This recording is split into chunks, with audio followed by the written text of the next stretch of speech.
Hello there. My name is Stanley Wolfe. I'm 74 years old and I've been retired for just over 10 years now.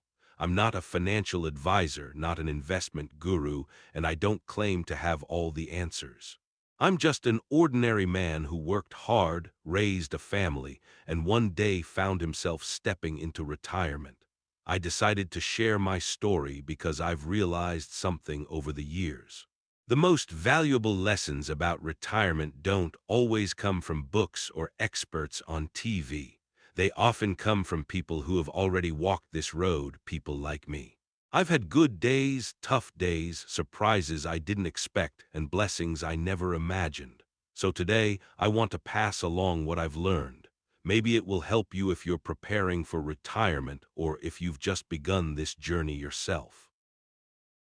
Back when I was still working, I believed the only thing that mattered was saving enough money. I figured once the bills were covered, the rest would fall into place. But retirement is more than numbers in a bank account. It's about lifestyle.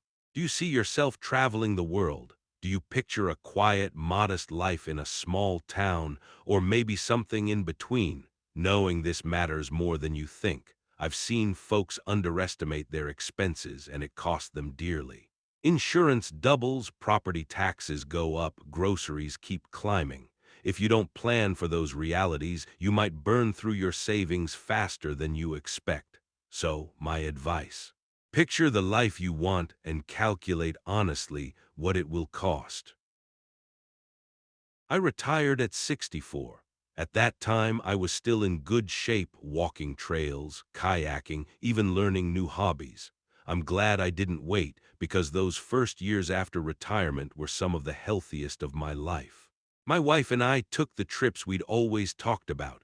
I joined a chess club. I even picked up the guitar. Those memories are priceless to me now. I've also watched friends wait too long. One close buddy dreamed of going to Alaska. By the time he had the time, his knees wouldn't allow it. That taught me a hard lesson. Don't keep postponing your dreams. Retirement isn't endless. Use those healthy years wisely. I'll be honest, the first few months of retirement felt like a vacation. No alarm clock, no deadlines, no boss breathing down my neck. But after the honeymoon phase, something hit me. I felt empty. Work had always given me structure and purpose. Without it, I had to find new reasons to get up in the morning.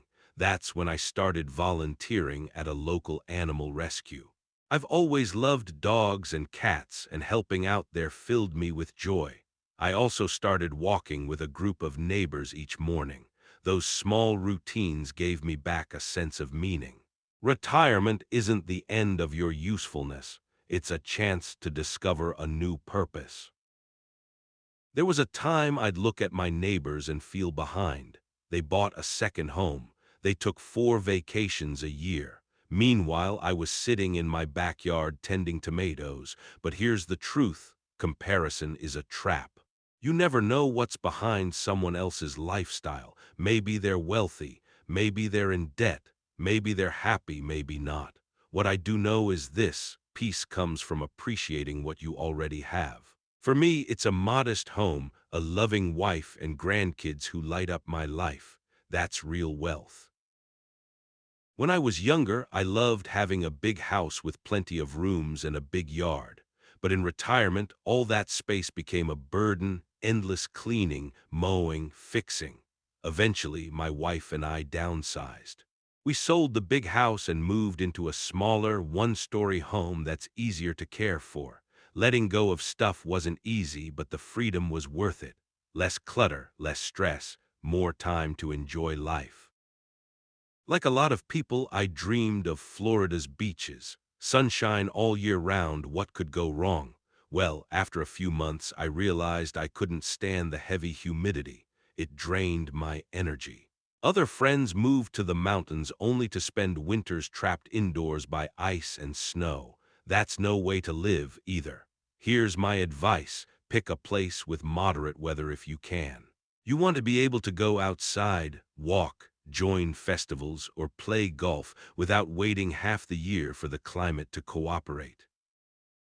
Retirement can get boring if the only thing near your home is your couch. You don't have to live in a bustling city, but make sure you're close to things that bring you joy: parks, libraries, farmers markets, community centers.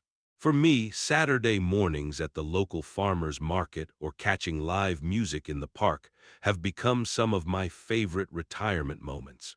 They may seem small, but they add flavor to everyday life. When you're young, health care feels like an afterthought, but in retirement, doctor's appointments can become your new schedule. Some of my friends moved to new areas only to discover they couldn't get timely medical care 3 months just to see a doctor. That can be devastating, so before you move anywhere, research the health system. Make sure hospitals, specialists, and good primary care are accessible. Trust me, you'll need it sooner than you think. Money buys comfort, but people bring joy. Some of my richest retirement memories are backyard barbecues with my kids, fishing trips with old friends, or just laughing over coffee with neighbors. If you move far away, think about how you'll build a new community. Because the truth is, retirement can get lonely if you isolate yourself. $1 million in the bank won't fill an empty house. Companionship will.